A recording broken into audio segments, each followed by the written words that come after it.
Radio. Caput. Hable bajo pero hable, no se case. Esas cosas. ¿Querés arrancar la mañana bien informado? ¡Rompelo! Infosiberia, las noticias en tu celular.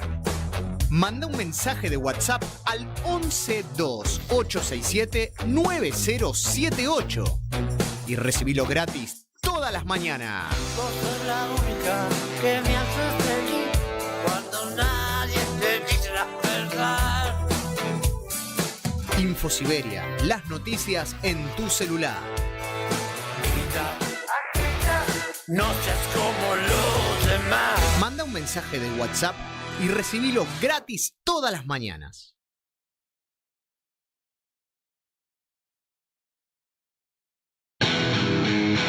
En Caput pasan cosas. Yo no quiero llamar periodistas a los sirvientes. No quiero llamar periodistas a los que cobran para destruirnos. Estos que se dicen periodistas y que dicen la verdad pero a medias, hay que ponerles otro nombre. Yo hablo de los verdaderos periodistas. Hay cantidad de radios como esta que se juegan, que les cuesta, que es un esfuerzo enorme, pero que siguen estando en el aire. Me parece que eso es lo que hay que reivindicar. Radio. Caput. Yo hablo de los verdaderos periodistas. Esas cosas. Radiocaput.com. Estás conectado. Estás en Caput. La gran metáfora es la Torre de Babel. Lo dije hace un instante, pero fuera de aire. Nadie se entiende con nadie. Uno puede hacer inclusive una pequeña historia de eso. Se hicieron historias acerca de eso. Pero cuando se organizó una historia acerca de eso, ya se le dio un marco. Ya era el mito y se le dio un marco mítico a eso, actualizado en diferentes rituales que son las obras por medio de los cuales esa leyenda de los monoteísmos se actualiza. Entonces, uno encuentra que hay formas que siempre viajan por medio de los relatos. De algún modo, cuando nosotros estamos pensando en términos de lingüística, por lo menos a mí me ocurre, que al no haber entrado exhaustivamente o como alguien del ámbito académico entra, uno lo piensa un poco más como una especie de bloque, unidireccionalmente, ¿sí? Como si tuviera que ver con dos o tres cuestiones que pueden ser las lenguas entre sí, ¿sí? Los lenguajes, los distintos lenguajes, y cómo pensar y repensar las culturas a partir de esas formas de alocución. Pero desde cierto sentido común, desde el que se maneja, está bien. Aquel que no abordó desde un trabajo exhaustivo a través de los años esto, claro, tiene mucho por recorrer e inclusive si fuera eso solo, tiene mucho que pensar. ¿De qué nos ocupamos acá? Nos ocupamos del cine. Hoy una persona me preguntó qué tenía que ver una cosa con la otra. Casi le respondo que hasta si queremos, como el cine es de algún modo la reproducción lo más pura posible de la vida, y cuando digo pura es que nosotros, tomando a Bergson, nos vinculamos perceptivamente con mixtos, y el cine es la pretensión de lo puro, algún día ampliaremos esto, nadie se suicide, por favor. Acá, si quiero, vinculo el cine con cualquier disciplina, hasta con hidráulica, miren, y encontramos cosas. Pero la lingüística, ¿cómo no va a tener que ver la lingüística con el cine? Si en el cine, cuando se cuentan historias, no siempre en el cine se cuentan historias, se habla. O si no, también, en formas ensayísticas, la letra, la tipografía, por ejemplo, es parte del arte de la película. Es parte del concepto de imagen. Entonces, mucho para conversar hoy. La idea siempre es que acá en el programa suscitemos disparadores para el pensamiento de las imágenes, Entonces, con cine lingüística, allá vamos.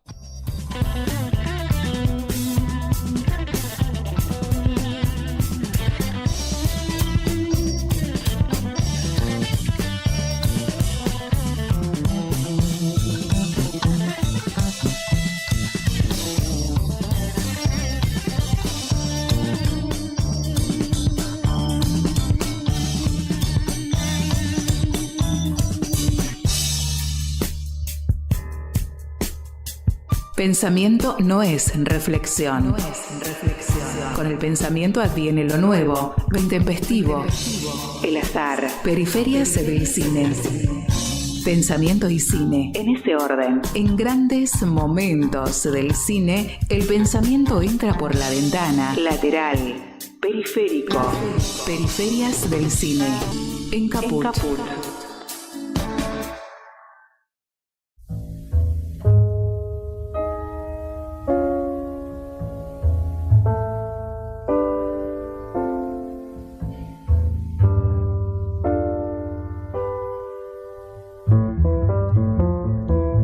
Buenas noches, esto es Periferias del Cine, mi nombre es Luis Frank, horas después del triunfo de Argentina.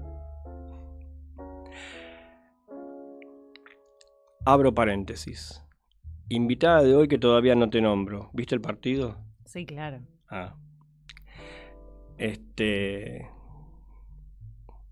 También uno entra en otra dimensión ahí, como veníamos pensando en otras cuestiones, ¿sí? Es como otra cosa. Un actor un día me decía, que es algo que uno lo experimentó claramente desde ese lugar un poco, vos tenés un dolor de muelas, durante la función teatral se te pasa y después te vuelve. Es eso. Así que bueno, vamos a hablar hoy de lingüística y cine, pero primero lo primero, ya la forma de hablar mía es una forma inmersa en una cultura, esto es una obviedad, pero para ir entrenando. Y mi invitada de hoy no es una mera invitada. ¿Cuánto tiempo estuviste co-conduciendo el programa? Bastante. ¿2 años? Sí. 2 años. Una cosa así. 2 años. Los viejos oyentes de Periferias del Cine ya saben de quién se trata. Licenciada y profesora en letras. Becaria doctoral del CONICET UNAJUR, o sea, la Universidad Nacional de Burlingame. Qué difícil nombrar UNAJUR. Es UNAUR. Es UNAUR. Burlingame. UNAUR. Docente de gramática, UNAUR UBA, y sos investigadora en lingüística formal. Estoy hablando de Sofía Chechi. Bienvenida, Sofi. Bueno, gracias, Luis. Otra vez acá y hablando de mi métier profesional, digamos. Yo encuentro que en tu métier profesional, la lingüística, ya, nada, o sea, me encuentro con que, digo, inclusive hace poco sacaste una compilación de textos sobre lingüística. ¿Cómo se llama el libro? Entre lenguas y discursos. Entre lenguas y discursos. Se consiguen la mayoría de las librerías. En todas las librerías. Sí, ¿Está en todos lados? sí, Está bien, libro. No está en puntos de venta específicos. No, es un libro editado por la UNAUR, pero es accesible. O sea, tiene una tirada importante. Perfecto. Bueno, quien quiera profundizar, porque ahí se abordan diferentes aspectos, inclusive regionales, ¿no? Sí, hay trabajos de varios estudiantes avanzados y egresados de UNAUR sobre varias cuestiones que tienen que ver con el análisis del discurso, la gramática, hay bastante ahí para ver. Bien, bárbaro. Bueno, iremos por ahí. ¿Definimos lingüística? Uf.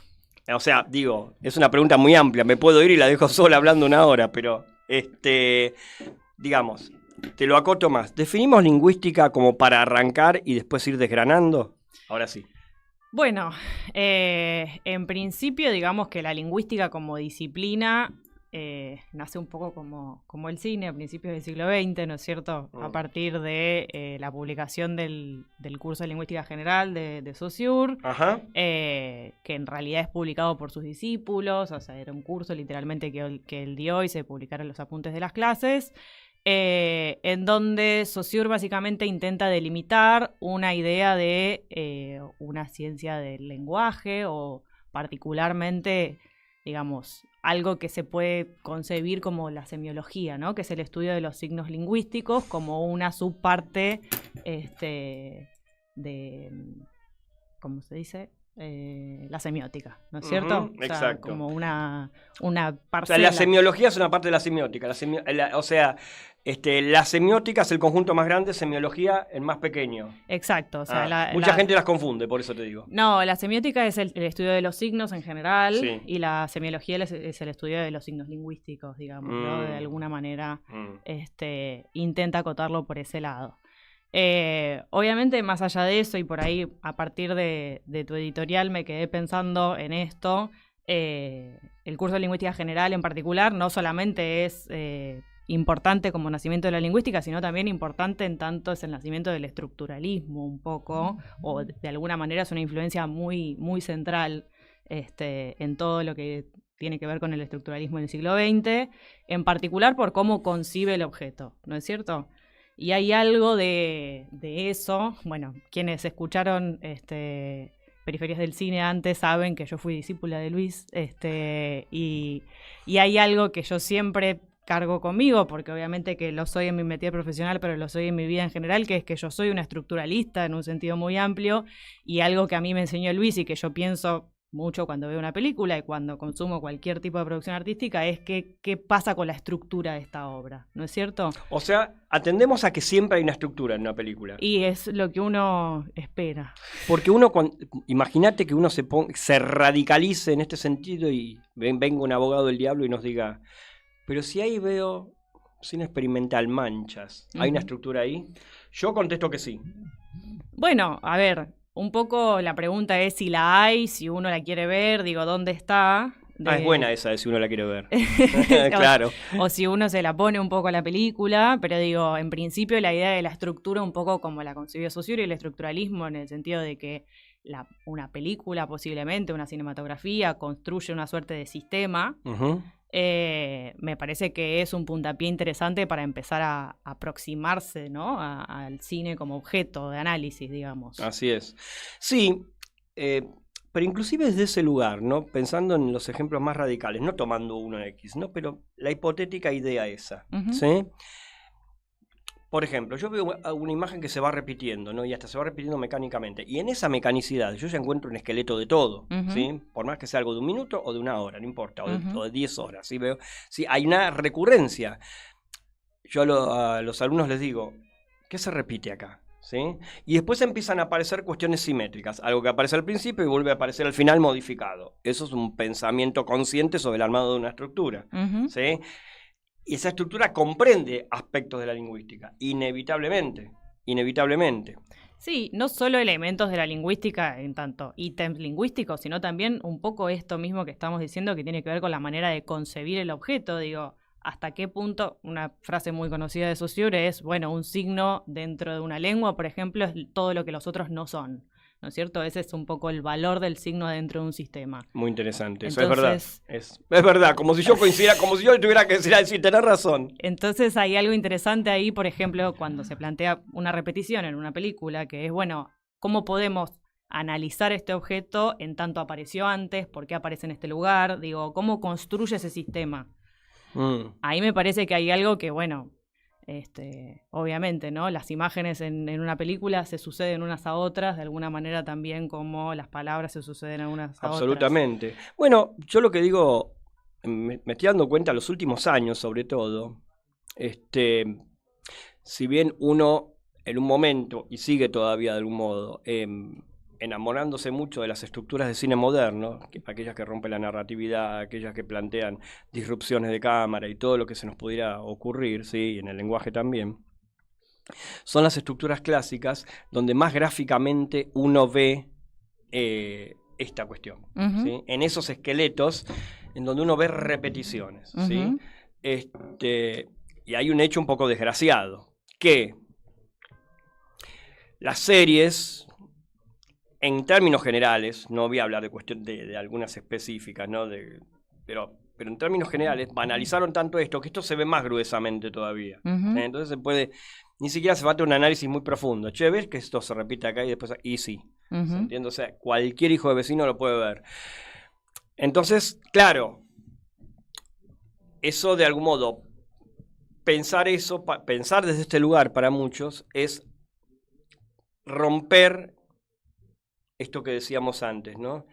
Ese vínculo amoroso con el cine, porque uno de algún modo lo está encuadrando en un algo que es como una especie de intruso, es como una especie de intruso no bienvenido, ¿se entiende? Entonces, ¿cómo de algún modo, te pido que lo pensemos juntos, si querés, al aire, cómo generar que las dos cuestiones sean un disfrute? El hecho del vínculo perceptivo con aquello que tenemos adelante, como también el pensamiento sobre, por ejemplo, su estructura. ¿Cómo pensar esto? ¿Qué se te ocurre? ¿Se te ocurre algo? Para mí no son dos cosas que van por separado. Bien, eso. O sea, a mí me cuesta un poco desligarme de esta manera de pensar. Claro, se las piensa por separado habitualmente. Quien entra, o sea, por ahí, o sea, él dice, no, pero me estás matando a la película, la típica. Si no es así. Bueno, pero es una discusión que tiene tantos años como la humanidad, ¿no es cierto? Como Es ¿qué es el placer estético? Digo, como claro. Cualquier persona puede contestar una cosa y va a ser válida porque no hay verdad ni falsedad en esa discusión, ¿no es cierto? Es verdad. Igual a mí me parece interesante, sobre todo, digamos, esta idea, ¿no? De ver cómo una obra, sea del arte que sea, construye sistemas, ¿no? Y yo particularmente la disfruto en tanto puedo hipotetizar sobre cómo es ese sistema. Pero hay algo muy interesante, digo, que se puede plantear a partir de cómo, por ejemplo, una película construye sistema y cómo la lengua es un sistema y las palabras que decimos son sistema y hasta qué punto eso es homologable, ¿no es cierto? Aclarémoslo. ¿Qué sería que sea sistema? Bueno, que cree un universo, ni siquiera digo ficcional, sino meramente de organización de imágenes, por ejemplo. El término es organización, es eso. Algo que está organizado previamente a eso. Que no surge, ¡puff! Y apareció. No, y que tampoco está atado a las intenciones de un autor, ¿no es cierto? Como que hay algo que se construye en la película, quizás acá podemos tener una discusión. No, pero a ver, me interesa. Digo, podemos tener una discusión con cualquiera, porque digo, lo que siempre pasa cuando alguien ve una película es, bueno, ¿cuál es el mensaje que me quiso decir el autor? Claro. Digo, ¿no? Como esa es un poco... Con la interpretación. Claro. Pero paremos ahí, es interesantísimo lo que acabas de plantear. ¿Por qué? Porque a mi entender, esto lo hemos hablado con vos un montón de veces, y en las clases lo hablo hasta el agotamiento, pasa la ambulancia al final a veces, que es lo siguiente: una cosa es agarrarse de la estructura, o sea, lo que sí o sí está ahí, y otra cosa es agarrarse de una interpretación absolutamente especulativa de eso.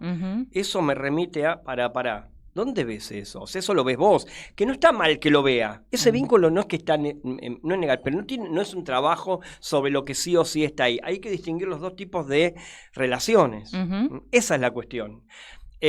Bueno, y esas confusiones se arman todo el tiempo. Esto es así. Ahora, Saussure, si estábamos en Saussure, si nosotros avanzáramos un poquito, tenemos que Saussure plantea algo, que es la relación entre significante y significado, ¿sí? Que después, inclusive para los análisis del cine, se podría decir que hay teorías que lo van a superar a la de Saussure. ¿En qué sentido? Claro. ¿Qué se le puede añadir? Parece que le estoy tomando examen. ¿Qué se le puede añadir al significado y significante? Hay alguien que le añade un tercer elemento, ya te di algo, que es la Peirce. Sí, claro, está bien.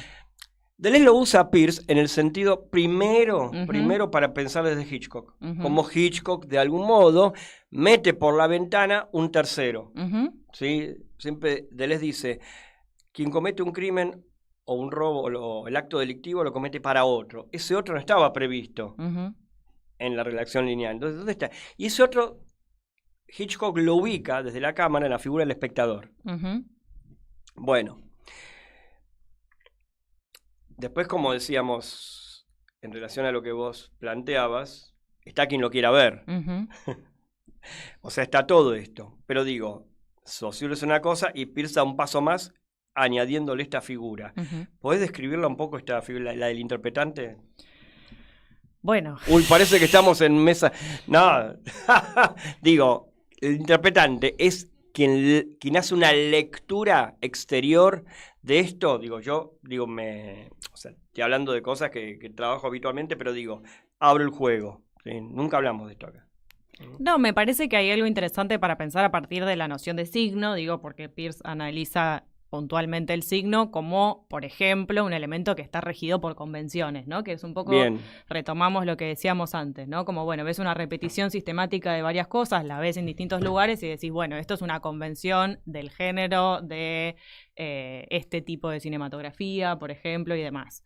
Entonces, muchas veces los espectadores en general nos valemos de interpretar esas convenciones en determinado sentido, ¿no es cierto? Decir como, entonces si veo la cara de una persona que está sufriendo y veo una torta atrás de un vidrio, tiene hambre, ¿no? Como empezar a leer de alguna manera esa convención. Exacto. Y después, de ahí podemos tironear para intentar ver lo que nosotros queramos en cada cosa que vemos, ¿no? Sí, más allá de que nosotros vemos cosas, este signo regido por convenciones que vos mencionás, esto de algún modo se engancha con lo que decías vos antes, que es más allá de las intenciones de quien construye la obra. Uh-huh.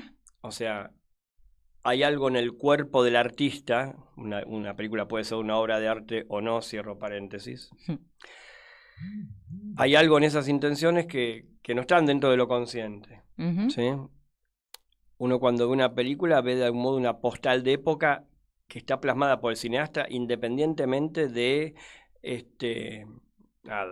cierta valoración que uno le pueda dar a ese material, ¿sí? Pero uno ve eso. Uh-huh. Sí, la obra existe por fuera, ¿no? De todo. Sí, pero pienso también que en determinadas épocas, o sea, en todas las épocas, hay una marca o una serie de marcas que caracterizan a las películas de la época, y así como a las obras de la época, y así como al todo de la época. Uh-huh. Ocurre bien gráficamente cuando uno dice que una obra determinada, puede ser una película o no, está fechada. Uh-huh. Por ejemplo. Tomaba lo de Peirce antes, se me ocurría que lo hablemos en relación a que me interesa, en este sentido, abrir el juego en función de esa dimensión perceptiva que se puede introducir desde esa lectura exterior, uh-huh. ¿sí? Que es lo que Saussure no trabaja y Peirce lo propone. Y Deleuze en el tomo 2 de La imagen tiempo tiene todo un capítulo extenso en relación a eso, uh-huh. Que es muy interesante como gimnasia. No sé, te soy honesto, desde mí por lo menos, si es para quedarse así, porque la verdad que después si uno termina reduciendo todo un sistema de signos, ahí sí cae en una trampa que no quería caer, porque tienen que estar las dos cuestiones. El aspecto del disfrute es fundamental. Uh-huh. Y yo creo que para eso, coincidirás conmigo, la filosofía es una gran diálisis para todo esto. Sí, es seguro. Un gran sí, elemento. Sí. Nada, ¿se te ocurre pensar algo en voz alta con estas cuestiones?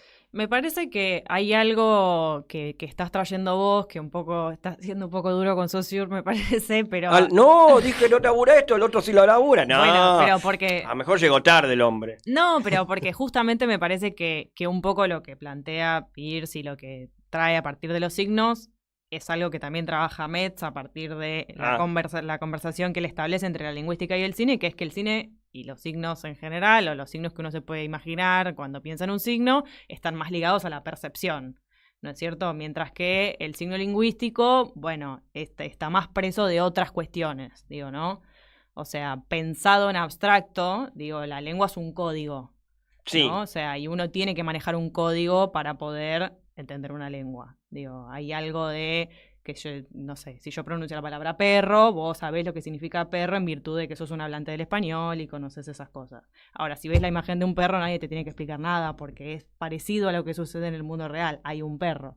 Entonces, ese vínculo inmediato que hay con la percepción, obviamente que plantea una relación distinta con el espectador y con la obra que lo que puede plantear la lengua. Gráficamente, en los perros la Torre de Babel no se produce. En los animales, o sea, en cada especie animal entre sí. Y entre las especies animales me quedé pensando, no, también supongo que hay una comprensión mutua, hay poco más o menos. Bien, entonces, el gran problema, no necesariamente desde una acepción negativa, lo introduce la raza humana. en Bueno, este sentido. En sí. este sentido. Son en este sentido. Tengo una consulta más estrictamente de lingüística en relación a esto. ¿Cuáles son las posibilidades que tiene la lingüística? Yo arranqué diciendo 2 o 3 cosas. Ujú. Si querés ampliar un poco el panorama para abrir un poco las posibilidades, Bueno, en principio las posibilidades son tan vastas como las posibilidades de la lengua, digo, ¿no? arranquemos con algunas. Hay algo que, bueno, yo particularmente, como dijiste al principio, me dedico a un análisis más formal, o sea, hago más estudios gramaticales, particularmente del español, pero también teoría en general sobre cómo funciona la gramática. Hay gente que se dedica a hacer análisis del discurso, mucha gente, y lo hace muy bien. Hay gente que se dedica a hacer psicolingüística y analiza, por ejemplo, cómo se procesa la lengua o cómo podemos hipotetizar sobre cómo nuestro cerebro procesa lengua, qué pasa cuando las personas tienen, por ejemplo, determinados problemas como ACVs o demás cuestiones y ver cómo evoluciona eso. Digo, hay un montón de aristas que se pueden abrir en función del estudio de la lengua. O sea, el estudio de la lengua puede servir para un tratamiento psicológico, Sí, inclusive, claro, en, sí, en estos sentidos. Sí, sí. Ah, Es perfecto. una disciplina clínica la psicolingüística.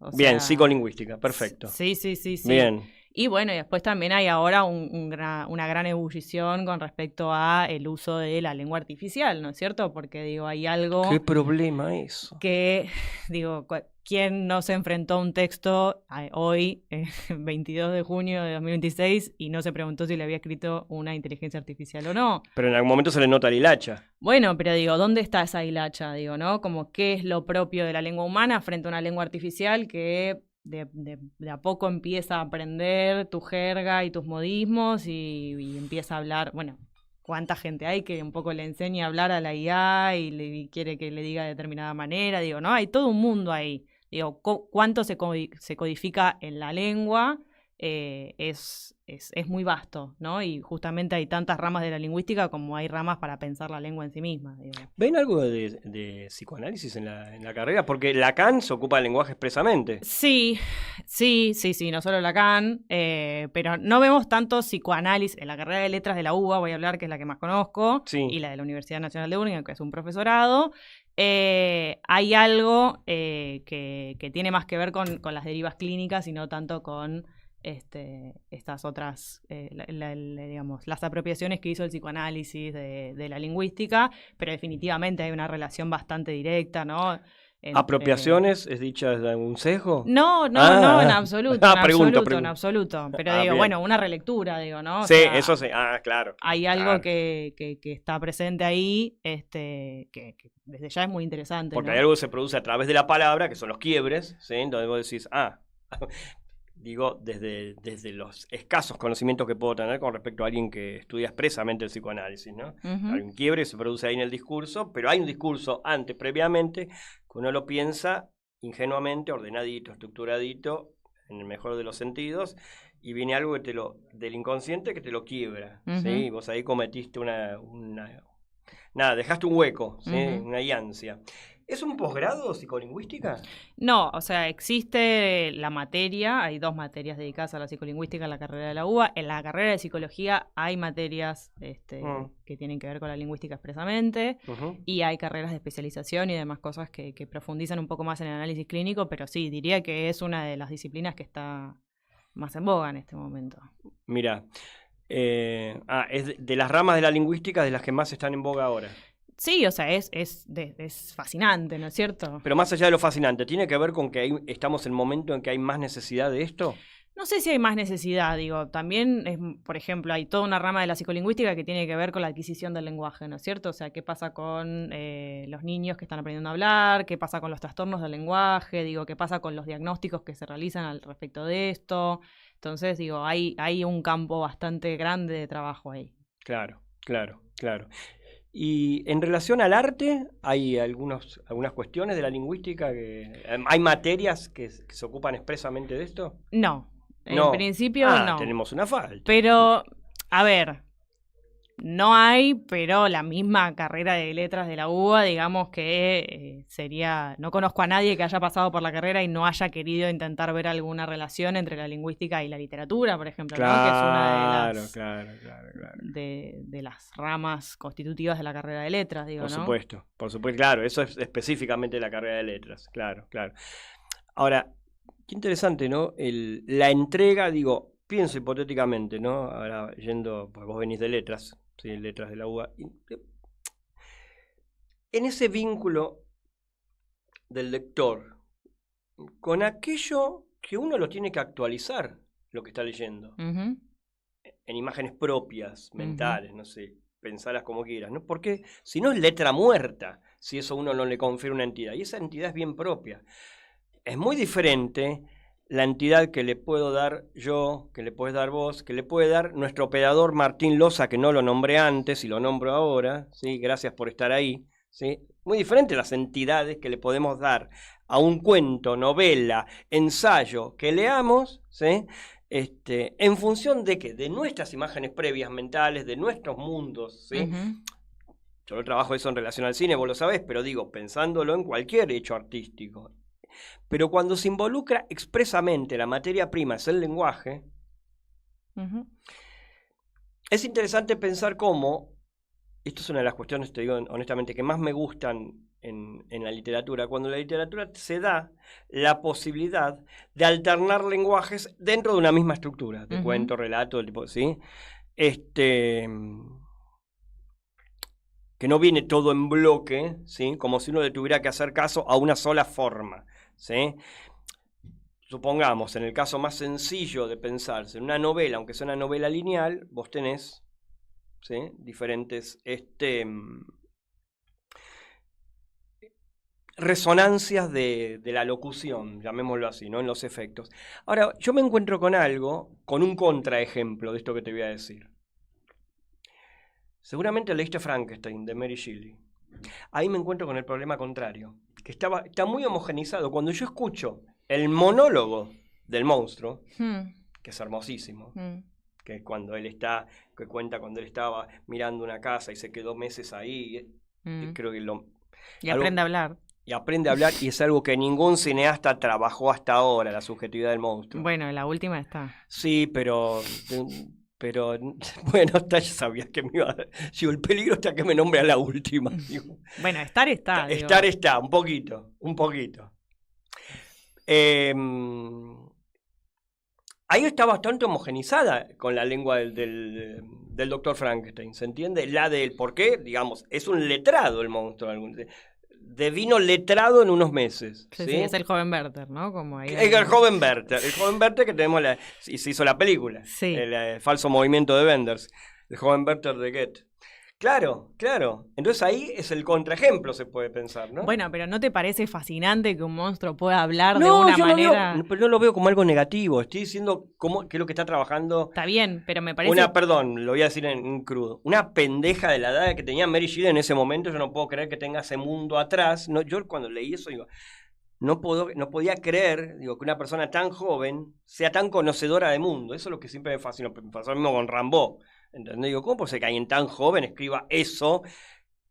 Que digo, ¿se entiende? O sea, y me lo sigo preguntando de algún modo, ¿sí? Pero bueno. Bueno, pero ahí hay algo interesante y me parece que podemos volver un poco la lingüística por la ventana. Que uno de los primeros textos que uno lee cuando empieza la carrera de letras, que es un texto al que siempre vuelve, es un texto de Shklovsky, que es la literatura como artificio, en el que básicamente dice que el gran efecto de la literaturidad, o sea, de lo que a mí me da la sensación de estar leyendo literatura, es de alguna manera evidenciar el artificio, ¿no? O sea, poner en foco que está frente a una obra de ficción, que ahí, bueno, hay mucho para decir sobre esto, pero digo, me parece que un poco lo que hace Shelley ahí es eso, ¿no? Como digo, poner en tela de juicio qué es lo que estás leyendo. ¿Cómo puede ser que un monstruo esté hablando como habla Goethe?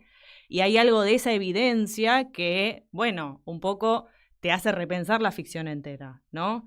Y ahí me parece que hay algo que la lengua, todo lo que estamos hablando está construido con lengua, ¿no? O sea, son palabras. Entonces, hay algo que tiene que ver, por ejemplo, con el efecto poético, que tiene que ver con esto, ¿no? Romper un poco la convención, hacer explotar de alguna manera esas reglas que están por encima de lo que estamos consumiendo para crear un efecto poético, artístico, estético. En este sentido vamos a blanquear algo, yo miro a cámara. Ahí.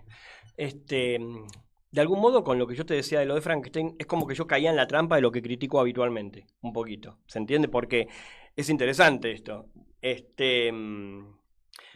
Siempre pensamos desde el análisis de lo que es el cine, la literatura, ¿no? Que no es que hay un verosímil X, es un verosímil interno a la diégesis de la obra. ¿Sí? Frankenstein y cualquier obra se construye en base a ese verosímil, ¿sí? No partí de ahí, se me ocurre el contraejemplo a partir de, digo, bueno, si hay formas vinculantes, o sea, formas diferentes, de lenguas diferentes, formas de hablar diferentes en una misma obra,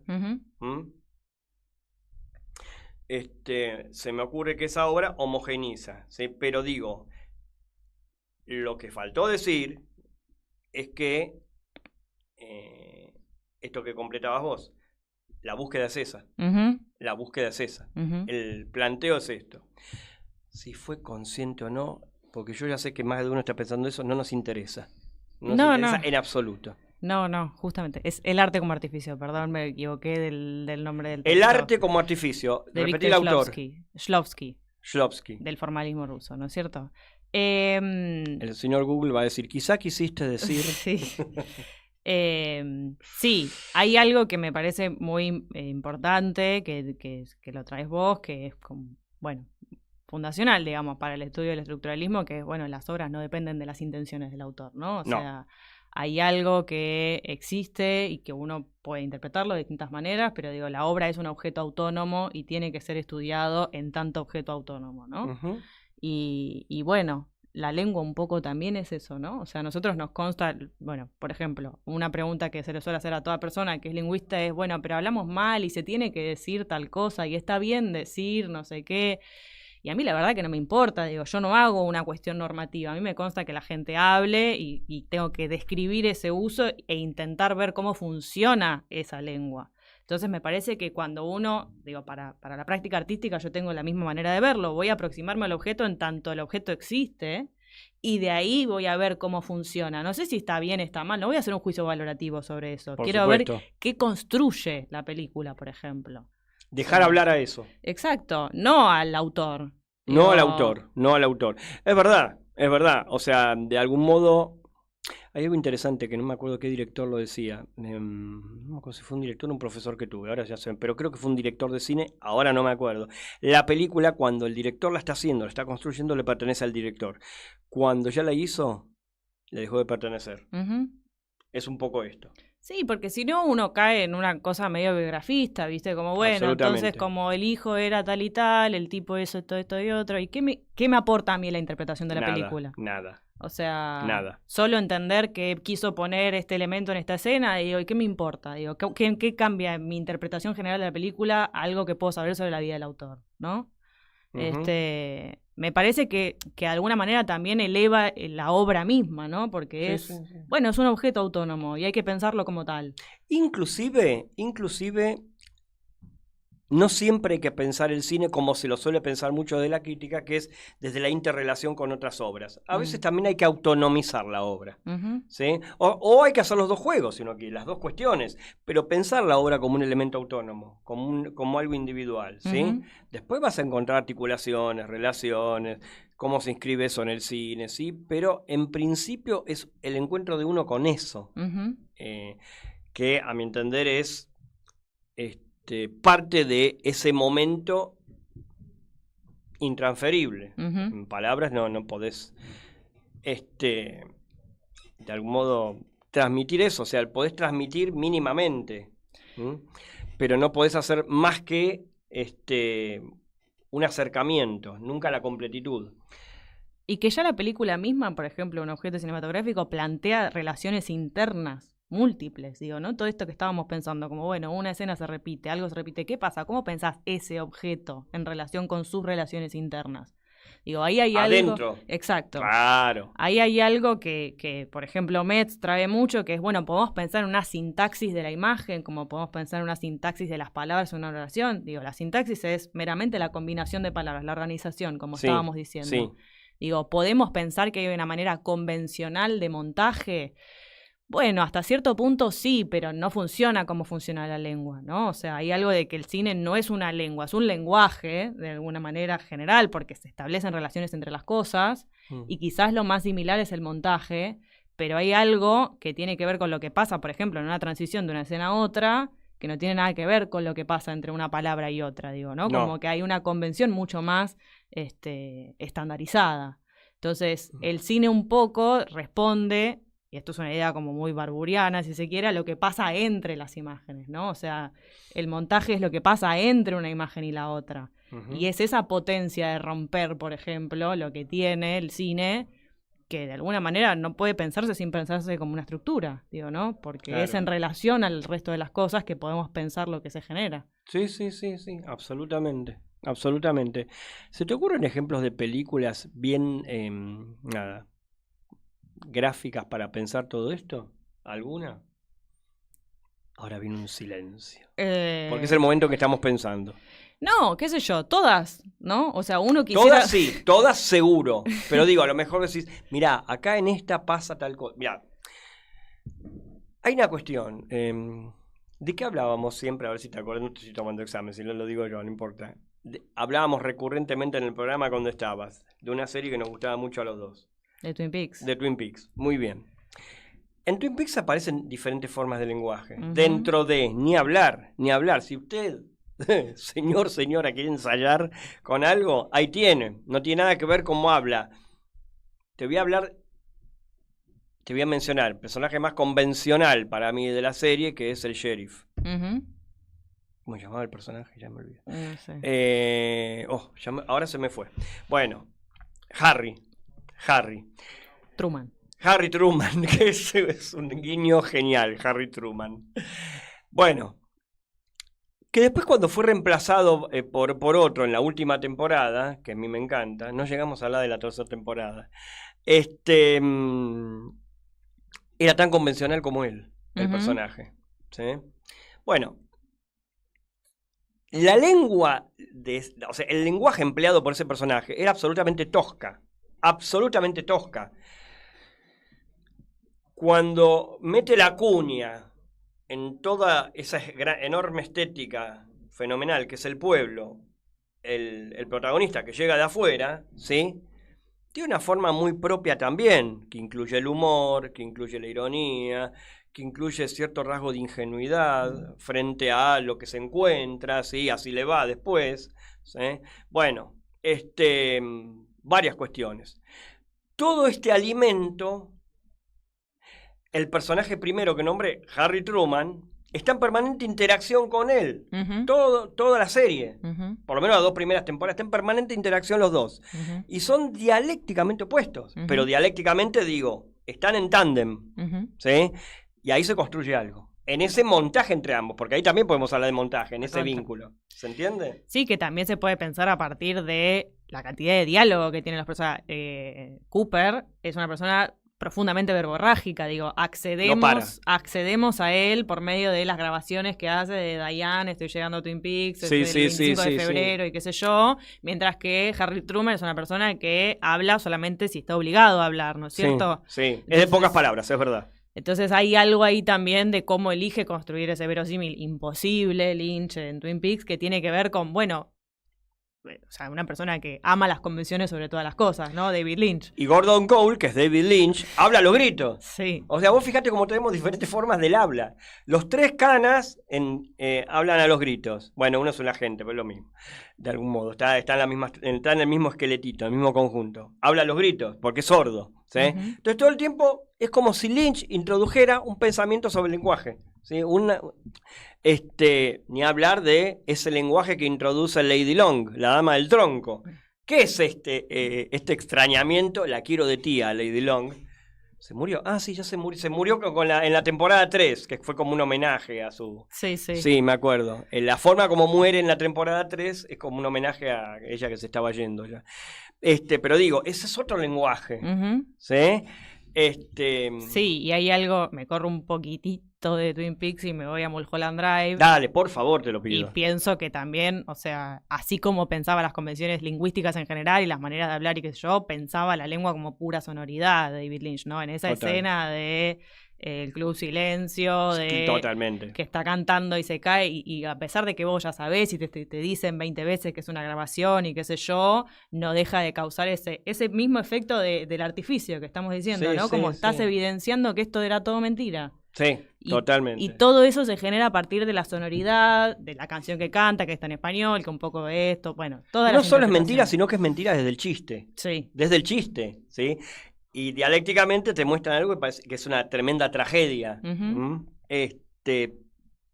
Totalmente.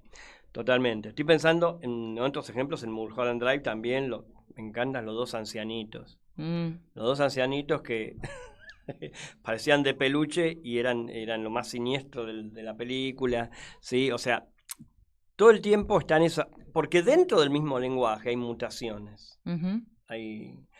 Hay otras voces que resuenan ahí dentro. Entonces, lo construya Lynch, o lo construya quien lo construya, ¿sí? Mencionamos especialmente a David Lynch, un poco se nos ocurre porque es alguien que nos da muchas posibilidades. Ujú. Muchas posibilidades. En cambio, el lenguaje de los jóvenes en Twin Peaks, de todo el grupo de jóvenes, es bastante homogéneo entre sí, más allá de que cada uno tiene características, pero tiene características más de personaje clásico, si Ujú. quiere, en ese momento, en esos primeros momentos de la serie, por lo menos. Ujú. El personaje de que muta mucho, me entusiasmé, no paro más, con Twin Peaks, es el de Dana Ashbrook. Ujú. Lo ubicás, Sí, Bobby. el personaje de Bobby Briggs, que muta, no tiene nada que ver lo que vemos en la última temporada con lo que vemos en la primera, ¿sí? O sea, el de la última temporada al Bobby de la primera lo mete en cana. ¿Se entiende? Claro. Es muy interesante eso. O sea, por eso digo que un espectador de algún modo se anoticia un poco de estas cuestiones que viéndolas las naturaliza y las ve como, le ponga ese nombre o no, desde un extrañamiento del espectador, estoy hablando, ¿sí? Ujú. Le sirve también para hacer una lectura de la estructura. Recontra, sí. Sí, también hay algo que estamos trayendo un poco a colación a partir de Twin Peaks, que tiene que ver con qué efectos de interpretación puede tener la lengua que hablan los personajes o el tipo de lengua que hablan los personajes en una película o en una serie, ¿no? O sea, como cuánto de la caracterización de esos personajes se juega en qué palabras usa, cómo habla, qué tono de voz usa, digo, que todo eso es parte de la construcción, pero que quizás, digamos, salvo que sea muy evidente que está haciendo un juego con eso, pasa, ¿no? O sea... Claro, porque también, digo, esas alocuciones, inclusive escenas completas o personajes determinados, vienen de un otro lado que no es esa película. No. Por ejemplo, el cowboy de Mulholland Drive. Uh-huh. Viene del western tradicional, Uh-huh. transformado en otra cosa. Uh-huh. Pero no es una mera cita, es una resonancia, es una percepción y es un modo del lenguaje, porque los géneros más épicos, Uh-huh. lo que se llama habitualmente los grandes géneros, son los géneros más moralizantes. Uh-huh. Y si hay una escena moralizante de la película, es la escena de ese cowboy que aparece y le dice a este tipo, tenés que hacer esto. Uh-huh. ¿Sí? Me vas a dar 2 veces y no me vas a dar 3 veces, una cosa así, le dice. Bueno, ¿sí? Entonces se trae todo ese tronco cultural Uh-huh. de ese género para construir esa escena. Uh-huh. Entonces hay un diálogo con aquello. Pero si cerramos la película, digo, porque uno podría decir, pero yo necesité ver ese otro cine antes, ¿no me estabas diciendo que yo me podía arreglar solo con la película? Sí. Lo que estamos diciendo, hay que ver, me gustaría saber qué pensás vos, es que vos podés estar dialogando con un mismo material toda tu vida. ¿Sí? Uh-huh. Y encontrando cosas siempre. Porque siempre está la pretensión, la ilusión de agarrar todo de una. La aprehensión del mundo, el diario burgués, ¿sí? en las relaciones con la pintura renacentista, ¿sí? Del centro, que ya veníamos del centro de Dios, ahora pasamos al centro de los cuerpos humanos. ¿Sí? Pero siempre en esa pretensión de centro, ¿sí? Está la ilusión de atraparlo todo, inclusive en como dice Noel Bush, en El tragaluz del infinito, vencer a la muerte por medio de la inmortalización de figuras que estoy viendo que murieron hace un montón y están más vivas que nunca delante mío, en la pantalla. ¿Sí? Entonces digo, ahí se juega todo. El disfrute de una obra en gran medida se da en la aceptación de que vas a perder mucho, pero vas a relajarte rescatando algo en ese momento. Después vas a tener otra relación, y otra relación, y otra relación, conforme te encuentres más veces con ese material. ¿Cómo lo ves esto? Sí, yo en general estoy muy de acuerdo con la idea de que tenemos que aceptar que hay cosas que son irreconciliables y que tenemos que estar en el medio de esas cosas, ¿no? Un poco me parece que uno de los juegos que plantea Lynch en lo lingüístico, pero no solamente Lynch, es, bueno, ¿qué pasa con la manera en la que habla este personaje, la manera en que se ve este personaje? Digo, ¿no? Porque, por ejemplo, este cowboy es una persona que no tiene cejas, digo, ¿no? Que tiene una apariencia... No tiene cejas, es verdad. Una apariencia, o sea, totalmente inverosímil dentro del verosímil de la película, que no tiene un verosímil claro. Es un cacho de cowboy. Claro. Son pedazos, fragmentos de cowboy. Entonces hay algo de ese espacio que se genera en la forma que habla, lo que dice y lo que es o cómo lo vemos, que, bueno, eso genera un efecto interpretativo muy fuerte, ¿no? Igual me parece que en general, digo, para pensar un poco también ejemplos más cercanos, hay cosas que podemos pensar a partir de cómo, por ejemplo, el cine argentino plantea la manera en la que hablan los personajes del cine argentino. Digo, ¿no? ¿Vos alguna vez conociste a alguien que hablara como un personaje de Reckman? No, bueno. Nunca. Entonces hay algo ahí. Pero hay algo que Reisman rescata y lo transforma en otra cosa, pero lo rescata del lenguaje popular, el sentido común, pero lo transforma en otra cosa. Es que siempre se transforma en otra cosa. No existe, por más que sean los de ocupas, no sé, ¿se entiende? Digo, siempre es otra cosa el objeto, siempre hay un desplazamiento del aquí ahora de la vida. No existe otra cosa que eso. Está bien, pero digo, en el cine de Reckman parece que eso está explotado. Exprofeso. Sí, ostensiblemente. Ostensiblemente. Digo, ¿no? Hay una búsqueda de efecto que se quiere generar a partir de que nadie jamás usaría el español en el Río de la Plata de la manera que lo usan esas personas. Claro.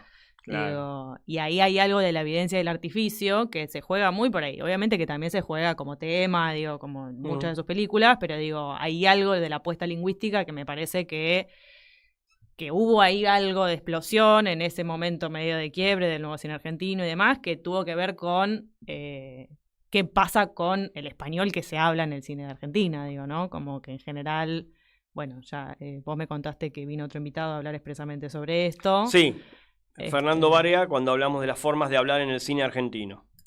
Digo, como que parece muy teñido del saitén criollo, de esta idea de, bueno, mamacora y qué sé yo, que nadie habla así. Nadie. Entonces hay una búsqueda que tiene que ver con subvertir un poco esa lectura de...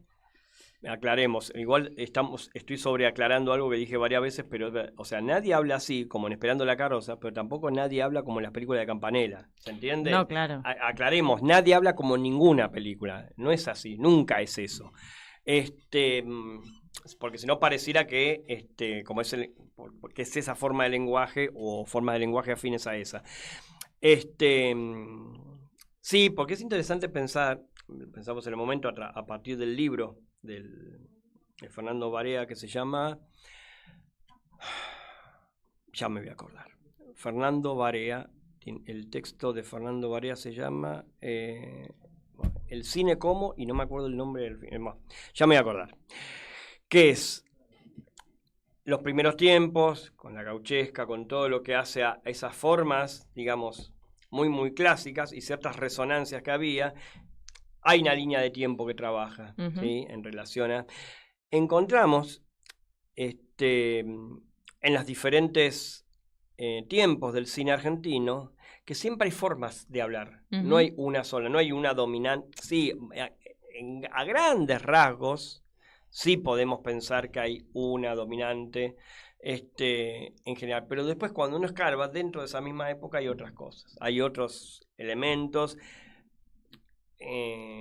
más allá de que mínimamente hay un idioma común, ¿sí? Para la explotación de ese idioma común es muy variado. Ni hablar si pensamos cine argentino en términos federales, ¿sí?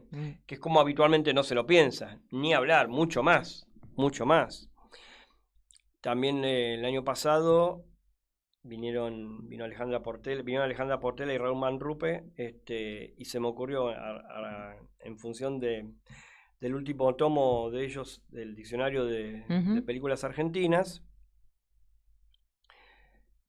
que nos pudieran contar un poco acá qué trabajos hay del interior, ¿no? Porque es lo más invisibilizado en términos generales. No estoy hablando de excepciones como Lucrecia Martel, que viene de Salta, ¿sí? Pero es una excepción, digo, ahí del interior. Sigue todavía la lógica del centralismo, ¿sí? Bueno, estamos en el momento en que al cine lo están aniquilando desde todos los costados que pueden, no solo desde el financiamiento, sino desde el cese de cargos, y de todo aspecto simbólico de lo que el cine se nutrió para contaminarlo de lo peor que dio el cine argentino, como si se pretendiera reflotar eso, ¿sí? Terminamos. ¿Alguna cuestión más que quieras agregar? ¿Viste cómo se nos fue? No necesitamos temas. Rapidísimo. Bueno, no, solamente... ¿Algo con lo que quieras cerrar? Sí, solamente a colación de esto último que estás trayendo, solamente para mencionar, si hay realizadores o gente de la industria escuchando, está abierta la convocatoria para Fuera de Campo, que es una acción política que en principio, digamos, se erige a partir del financiamiento del Inca y de la intervención del Festival Internacional de Mar del Plata, que organiza una muestra que se da en paralelo al festival en noviembre, así que si hay largos, cortos que estén terminando y quieran que participen de la muestra, pueden encontrarnos, y además estamos organizando muchas otras actividades en defensa del cine argentino en este momento tan particular. ¿Dónde se dirigen? ¿Dónde es? Fuera de Campo, el Instagram. Sí. Bien. Fuera de Campo. Y termina ahí. Es el Instagram de Fuera de Campo. Está bien. Y bueno, no, ya más en general, no perdamos de vista la reflexión sobre la lengua en todas las aristas que tenemos para pensar. Exactamente. Acoto un poco a lo que mencionás. Lo tuvimos acá en más de una oportunidad, en varias oportunidades. Ya es como un amigo de la casa también, a Martín Farina, que él fue uno de los que fundó, de algún modo, lo que hoy se llama Fuera de Campo y nació como Contracampo. Y ahora va a ser la tercera emisión, creo. Y está directamente ligado a el vaciamiento del Festival de Mar del Plata. Es como un paralelo al Festival de Mar del Plata por la, digamos, no es la contra del Festival de Mar del Plata, sino que es la opción política alternativa. Es una acción política y son una serie de recursos formales y un pensamiento y una invitación siempre a participar de todas las disertaciones sobre cine que hay, ¿sí? En sus distintos aspectos, sea de la industria, sea de nuevas formas o sea de lo que se trate. O sea que esto está abierto ahora con esta tercera emisión y fueron 2 años, y los materiales de las emisiones anteriores también los pueden encontrar en internet. No sé si hay una página. ¿Hay una página? Hay una página web, sí. Ah, bueno. Googleen, gente, pues no me van a preguntar cuál es la página web. Googleen Fuera de Campo, ¿sí? Y ahí la van a encontrar, ¿sí? Bueno, me encantó que hayas venido. A mí también me gustó venir. Bueno, gracias por venir. Sofía Chechi estuvo con nosotros y ya, si alguien esta es la gran consigna del programa, si alguien la pasa bien en el programa, está obligado a venir de nuevo. Así que bueno, cuando se arme el grupete de Contracampo, estemos más cerca de la fecha, si te parece, vienen con la banda. Dale, re. Bueno. Muchas gracias. No, gracias a vos. Sofía Chechi estuvo con nosotros, y también quien estuvo con nosotros estructurando, armando el programa y muy atento a todo, el señor Martín Loza en los controles. Te agradezco muchísimo. Y bueno, nosotros nos encontramos la semana que viene con más Periferias del Cine. Hasta la próxima.